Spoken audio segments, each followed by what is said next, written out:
It's a funny thing, memory. It's not a film you can rewind and play. It's more like a house you build for yourself, room by room. You furnish it with moments you've chosen. You paint the walls with the colors of emotions you prefer to remember, and you hang portraits of people smiling in the way you need them to have smiled. For years, I lived in a beautiful house called my life with Emily. The foundation felt solid, the roof never leaked, and the light that streamed through the windows was always warm.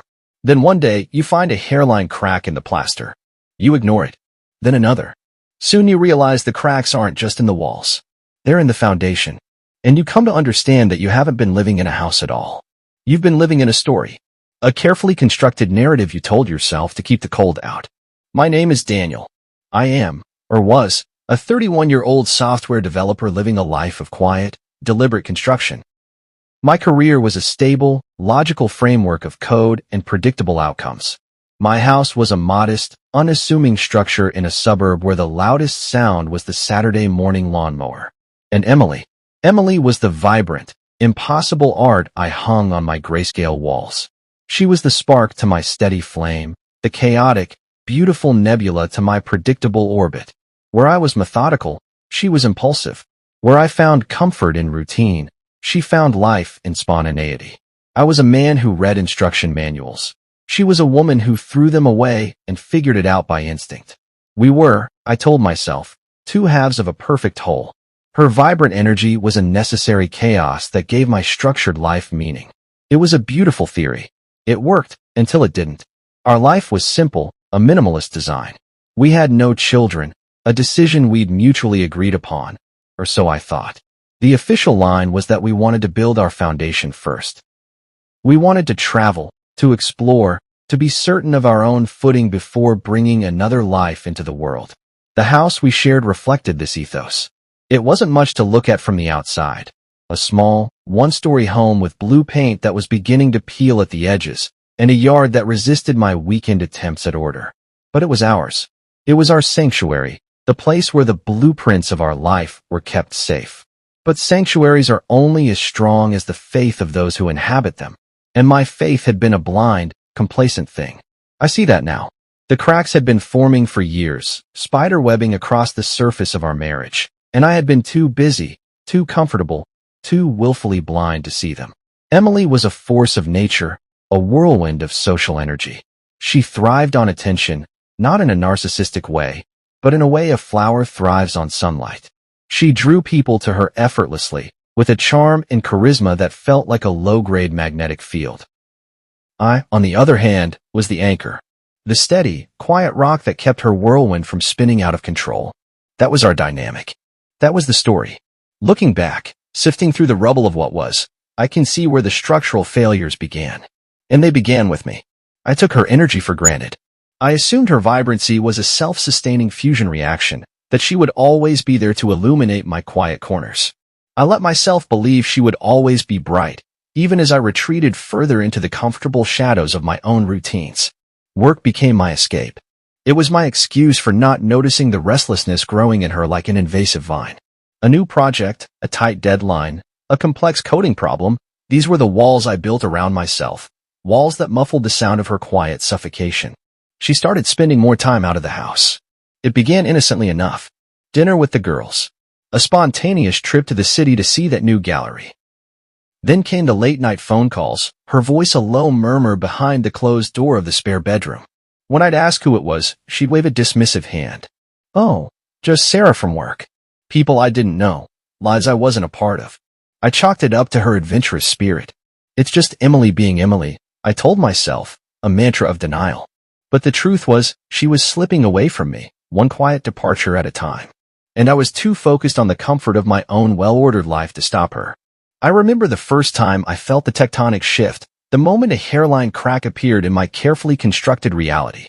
We were on the couch, the one we'd spent weeks picking out, the perfect shade of charcoal gray.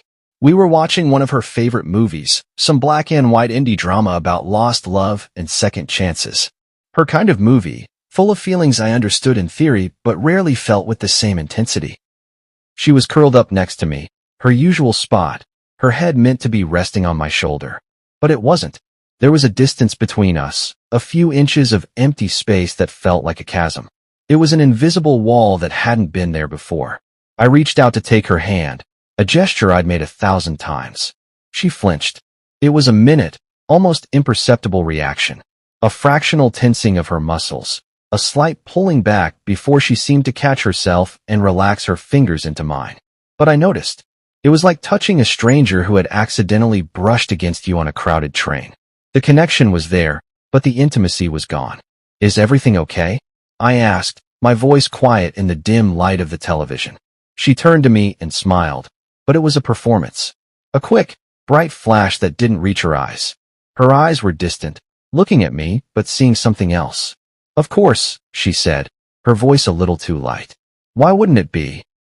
Why wouldn't it be? The question echoed in my mind. Because my wife was pulling away from me, and I didn't know how to stop it. Because every time I looked at her lately, I felt like I was losing her to something, or someone, I couldn't see. Because the easy warmth that had been the climate of our marriage was being replaced by a subtle, creeping chill.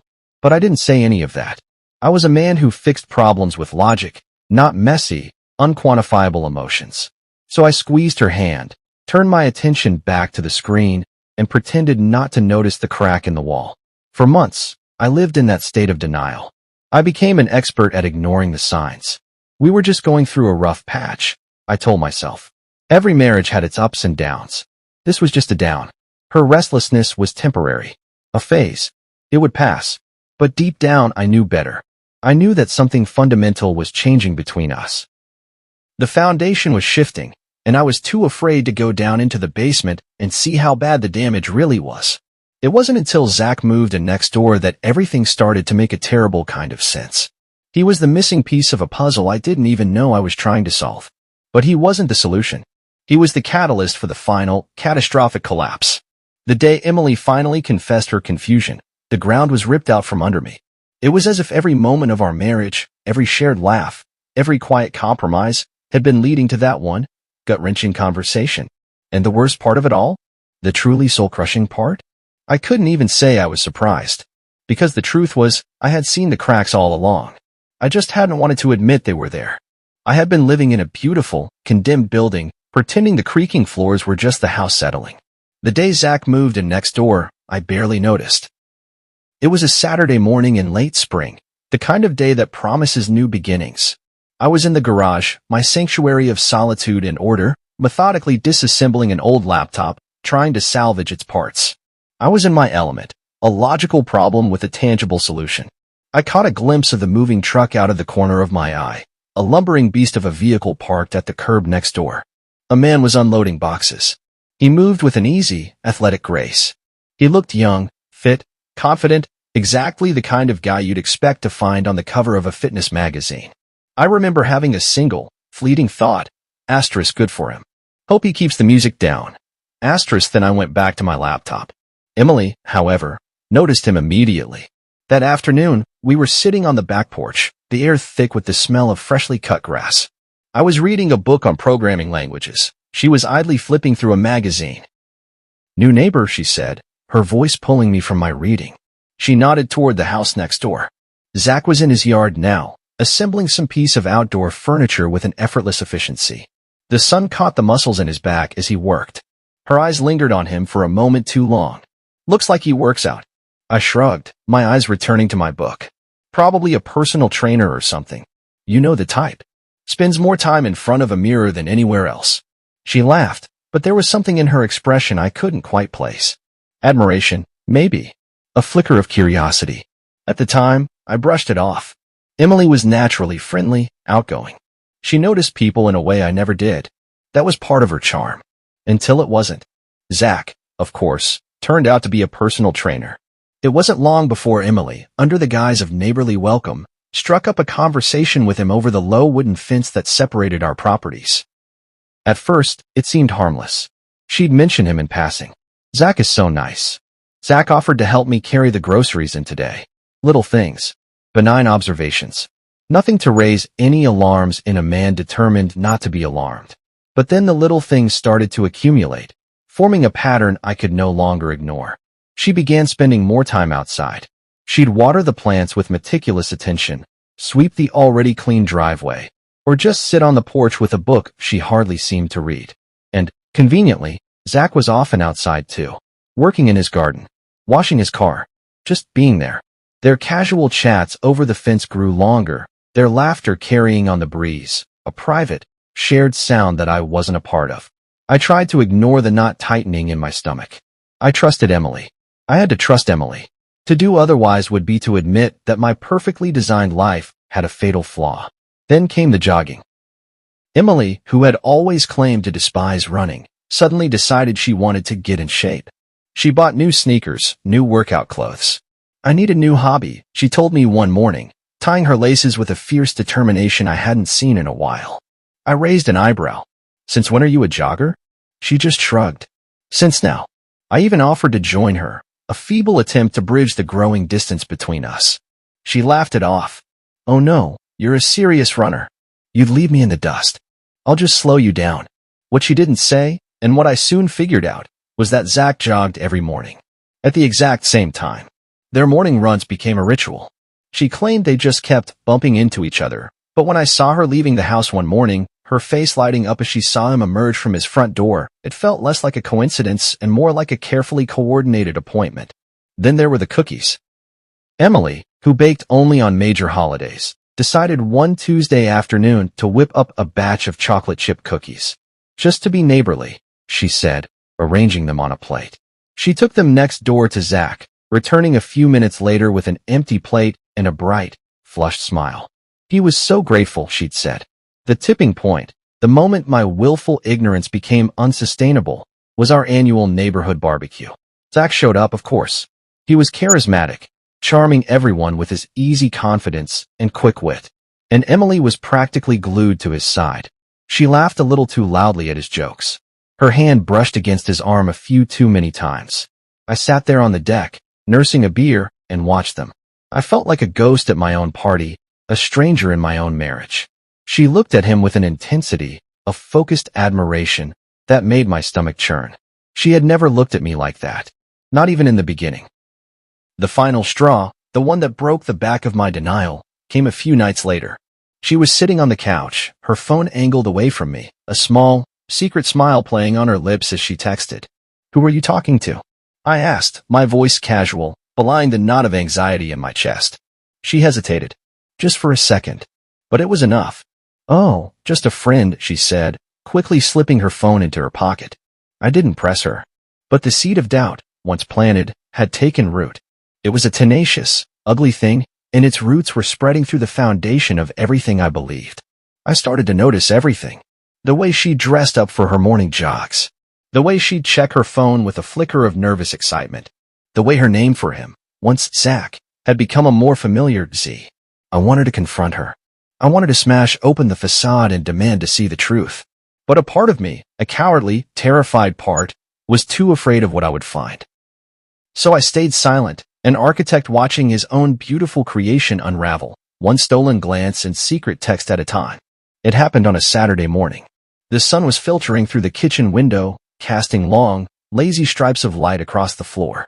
It was a scene of deceptive domestic tranquility.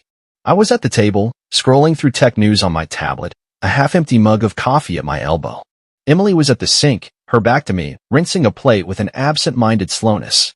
The air was calm still, and for a brief, foolish moment, I allowed myself to believe that it was just another ordinary day in our ordinary life. Then she turned around. She dried her hands on a dish towel, her movements slow, deliberate. Her face was pale, and her eyes, when they met mine, were brimming with a volatile cocktail of emotions I couldn't immediately decipher. Fear, guilt, and strangest of all, a flicker of what looked like relief. "Daniel," she said softly. Her voice trembled, just enough to slice through the morning's quiet. I set my mug down. A cold sliver of unease began to creep up my spine. "What's wrong?" I asked, my tone cautious. My mind, ever the pragmatist, began running through a checklist of potential disasters. A problem at her job, bad news about her parents, a dent in the car. None of the items on my list prepared me for what she said next. "I need to talk to you about something," she began, her fingers fidgeting with the hem of her sweater. "Something I've been holding back." The words hung in the air, heavy and foreboding. I leaned back in my chair, folding my arms across my chest, a defensive posture I didn't even realize I was taking. "All right," I said, my voice even. "I'm listening." She took a deep breath, as if summoning the courage to detonate the bomb she had been carrying. "I think," she started, then stopped, her gaze dropping to the floor. "I think I have feelings for Zach." The words didn't register at first. My brain heard them, but refused to process them. It was like hearing a sentence in a foreign language. Feelings for Zach, my wife, my Emily, confessing to having feelings for the personal trainer next door. It was surreal.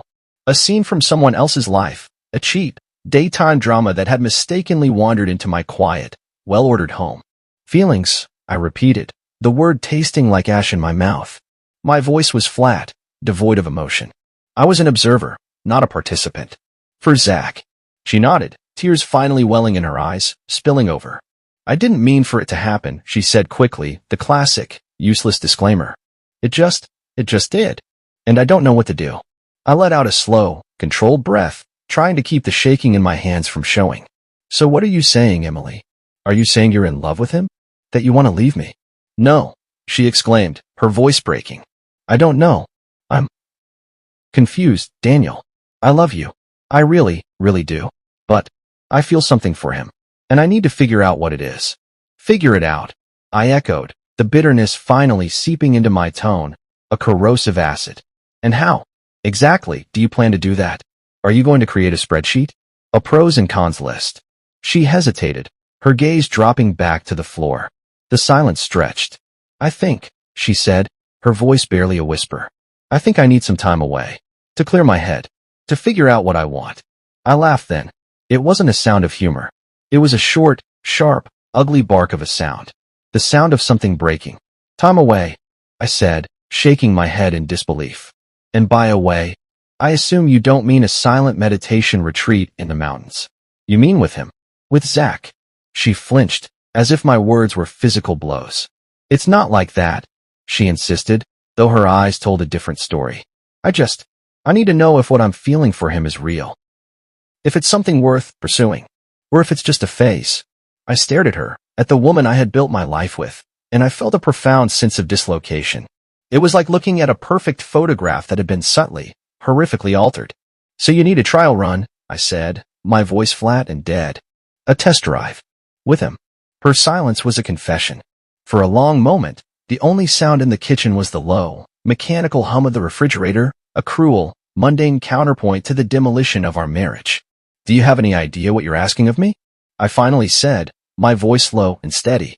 "You're asking me to stand aside. To pack you a lunch and wish you well while you go and explore your feelings with another man. Do you realize how insane, how humiliating that is?" Tears were streaming down her face now, but they elicited no sympathy from me. Only a cold, distant rage.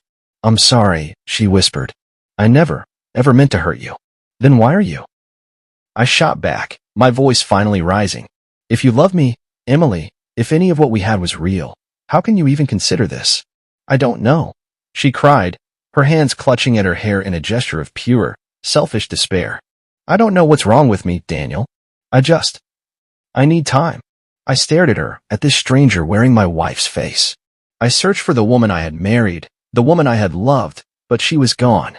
In her place was someone I didn't recognize, someone who could look me in the eye and ask for my permission to betray me.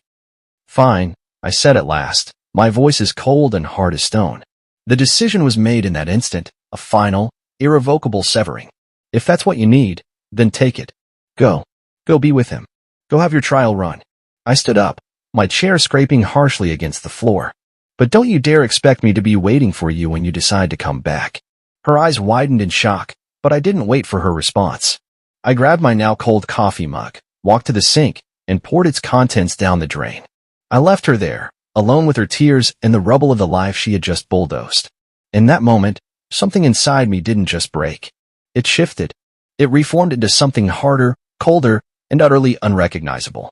I wasn't just losing my wife. I was losing the naive, trusting man who had loved her. And I wasn't sure I wanted him back. The day Emily left didn't feel real. It was a slow-motion, out-of-body experience.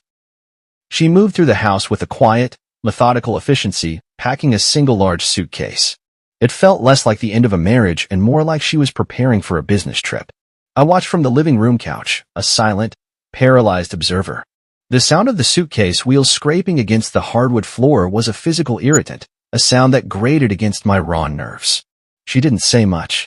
Just a few muttered, half-formed platitudes. This isn't goodbye, Daniel. I just need some clarity. I hope this will be good for us in the long run. Clarity. Asterisk, the word was a slap in the face. She was leaving me to sleep with the man next door, and she called it a quest for clarity. The sheer, unmitigated audacity of it was breathtaking. But I kept my mouth shut. The words I wanted to scream were trapped behind a wall of cold, hard pride. I would not beg. I would not plead. I would not give her the satisfaction of seeing me break. If she wanted to throw away 8 years of our lives for a month-long trial run with a personal trainer, then so be it. When the front door finally closed behind her, the silence that descended was absolute. It was a heavy, suffocating thing. I sat there for a long time, staring at the empty space where her shoes used to be, the bare hook where her coat had always hung. The house felt instantly colder, bigger. Her absence had sucked all the warmth, all the life, from the walls. The first few days were a blur of numb disbelief. I drifted through my life like a ghost.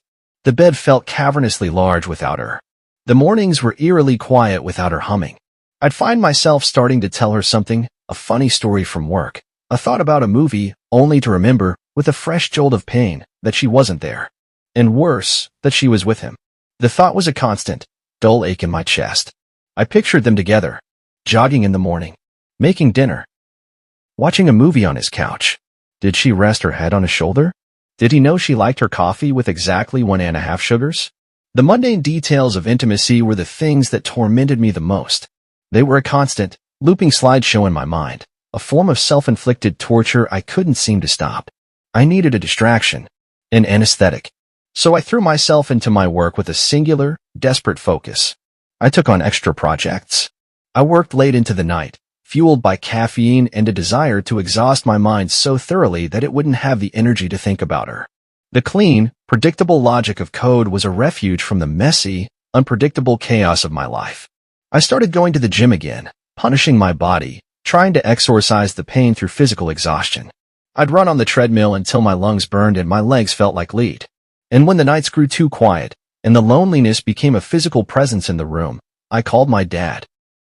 My father is a man of few words, a retired engineer who sees the world in terms of structure and integrity. When I told him what had happened, his response was blunt and immediate. "She's a fool," he said, his voice a low grumble over the phone.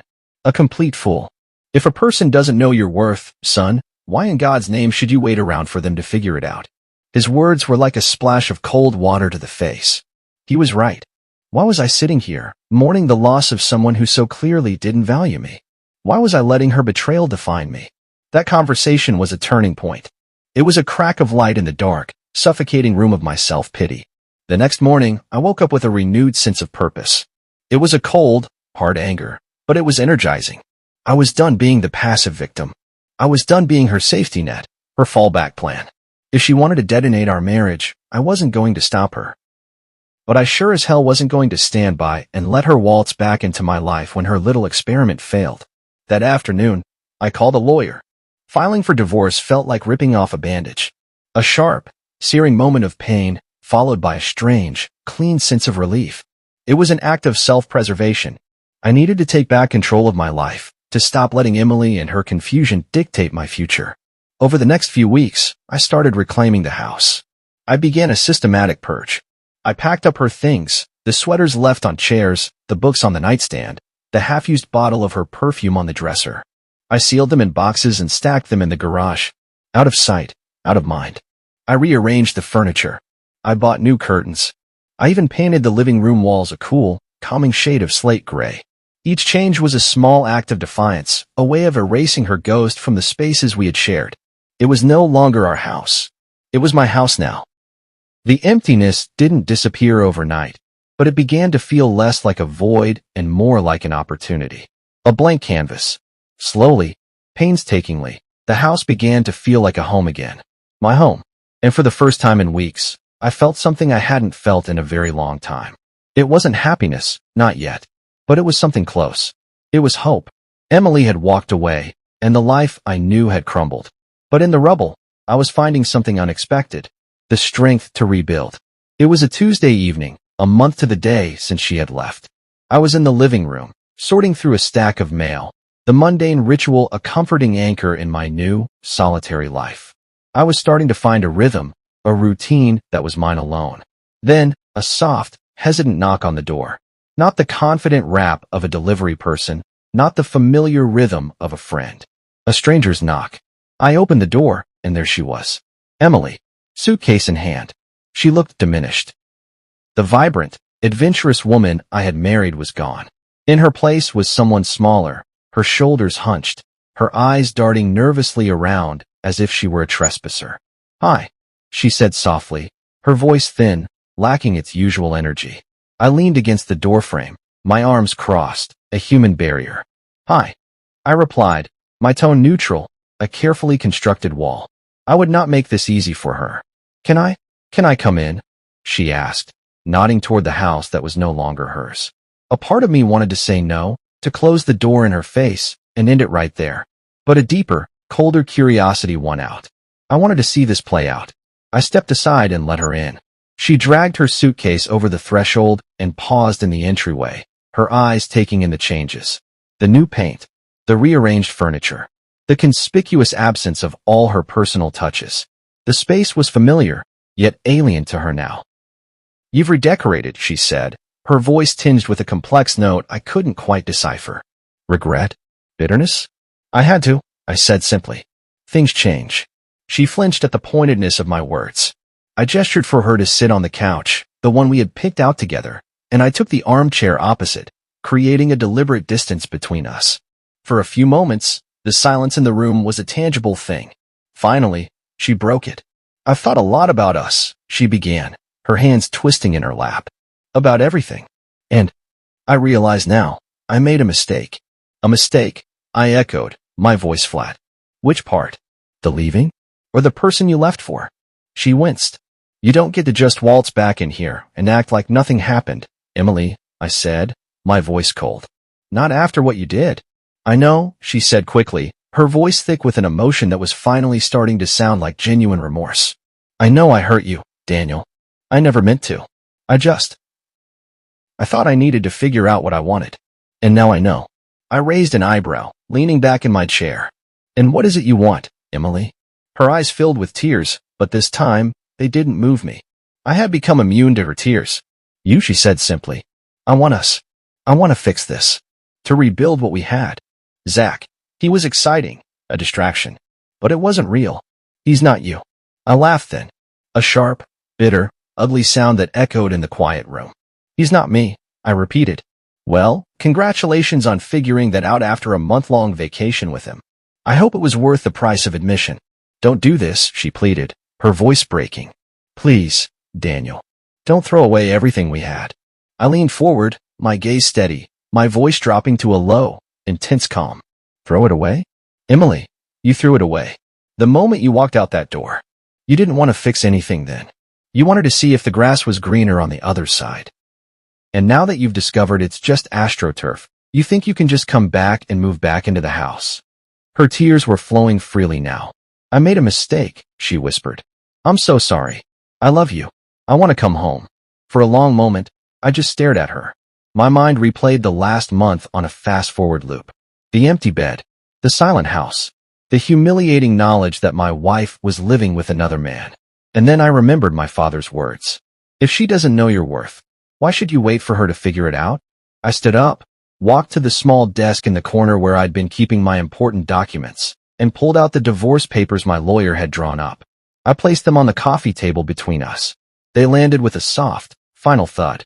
"If you love me, Emily," I said quietly, "you'll sign these." Her eyes widened, her expression shifting from pleading to shock, and then to a flash of anger. "You're serious," she said, her voice rising. "You're really going to throw away our marriage over one mistake?" "You didn't make a mistake, Emily," I said, my voice calm but firm, the finality of it absolute. "You made a choice. And now, I'm making mine." Her anger flared. "You're being petty, Daniel. You're letting your pride ruin this." I shook my head slowly. "No, Emily. You ruined this. I'm just refusing to live in the wreckage." She stared at me, her chest rising and falling with ragged breaths. Then, without another word, she grabbed her suitcase and stormed out, slamming the door behind her. I sat back down in my armchair. The weight of the moment settled over me. I had loved Emily, once, with a depth that had defined me. But the woman who had just walked out was not the same person I had married. And as much as it hurt, I knew, with a certainty that settled deep in my bones, that letting her go was the only way forward. I never imagined myself in a lawyer's office, discussing the formal demolition of my own marriage. The room was sterile, all leather chairs and mahogany, smelling of paper and ambition. It felt a world away from the life of comfortable, suburban simplicity I had so carefully constructed with Emily. I sat across from Mr. Davies, a sharp-suited attorney whose efficiency was both comforting and vaguely insulting. He treated the dissolution of my life as an administrative task, a problem to be solved with clauses and motions. When Emily received the divorce papers, her reaction was a predictable storm of disbelief, anger, and pleading. She called me, her voice a raw torrent of emotion. "Daniel, you don't have to do this. We can work through this. Don't let one mistake define 8 years of our lives." The old Daniel, the man who had built his world around her, might have wavered. But that man was gone. In his place was someone who understood that some mistakes aren't mistakes at all. They're choices. "It's not one mistake, Emily," I said, my voice calm, resolute. "It's a fundamental breach of trust. The marriage can't survive it. I can't survive it." She didn't take it well. She tried to delay, to mediate. She called our mutual friends, spinning a narrative where I was the petty, unforgiving villain. A few of them called me, urging me to reconsider. "Marriage is about forgiveness, man," one of them said. Every time I heard that, a cold anger would tighten in my chest. I wasn't the one who threw it away. I was the one left to clean up the rubble. The legal process moved forward, an impersonal machine grinding toward its inevitable conclusion. My lawyer was thorough. The evidence of her leaving to live with Zach was clear and indisputable. It wasn't just an emotional betrayal, it was a legal one. The day in court was surreal. Emily sat across from me, dressed in a somber black dress, looking fragile and defeated. She wouldn't look at me. When it was her turn to speak, she did something I didn't expect. She addressed the judge, but her words were for me. "I'm sorry," she said, her voice cracking. "I made a terrible mistake. I hurt someone I loved deeply, and I will regret it for the rest of my life." For a fleeting moment, I felt a pang of sympathy. She was still the woman I had once loved. But sympathy wasn't a strong enough material to rebuild a shattered foundation. When the judge asked if I had anything to say, I stood and looked directly at her for the first time that day. "I accept your apology," I said, my voice steady. "But I can't forget what happened. I hope you find peace, Emily.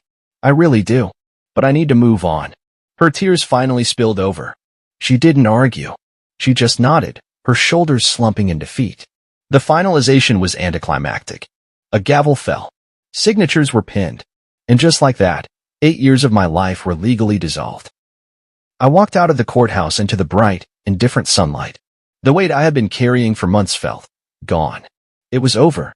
The house, the marriage, the future I had envisioned with her, it was all in the past. And while it hurt, it also felt like a release. I wasn't the same man who had stood by while his wife packed a suitcase to leave him for another man. I was stronger, clearer, and for the first time in a long time, I felt like I could finally breathe again. The first morning of my new, officially single life, I woke to an unfamiliar feeling, peace. A quiet, uncomplicated peace. There was no dread, no waiting for the next emotional shoe to drop. There was just the gentle morning light and the silence of my own home.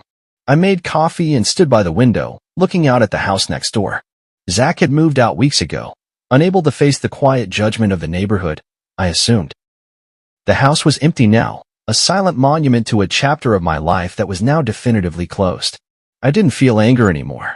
What was the point? Anger was a corrosive element. It had served its purpose, burning away the weakness and complacency, but now it was time to sweep away the ash. What I felt was a quiet sense of acceptance. The structure of my old life had collapsed, but I had survived the demolition. I began to rebuild. Not my old life, but a new one. I poured my energy into my work, finding a renewed passion for the clean logic and creative problem-solving of architecture. The gym became my anchor, a place where I could transform my frustration into physical strength. My dad called regularly, his gruff words a source of unexpected wisdom. "You're not starting over, son," he told me one evening. You're starting fresh. There's a difference. Starting over means trying to rebuild the same flawed design. Starting fresh means you get to draw a whole new blueprint. He was right. I was a new architect, designing a new life. I heard updates about Emily through the grapevine. Her relationship with Zach had fizzled out almost as soon as it began. Reality, it seemed, was a poor substitute for the fantasy of an affair. There was no satisfaction in hearing this. Only a quiet sadness for the woman she had been and the person she had become. One afternoon, while clearing out old boxes, I found our wedding album.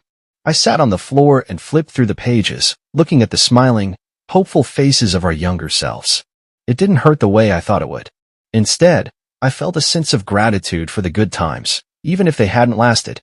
Emily had taught me about love, yes, but she had also inadvertently taught me about self-respect. Losing her had been devastating, but in the process, I had found myself. As the weeks turned into months, I began to feel a sense of hope return. I wasn't actively looking for someone new, but I was open to the possibility. For now, I was content with the person I was becoming. Then, one Sunday afternoon, I saw her.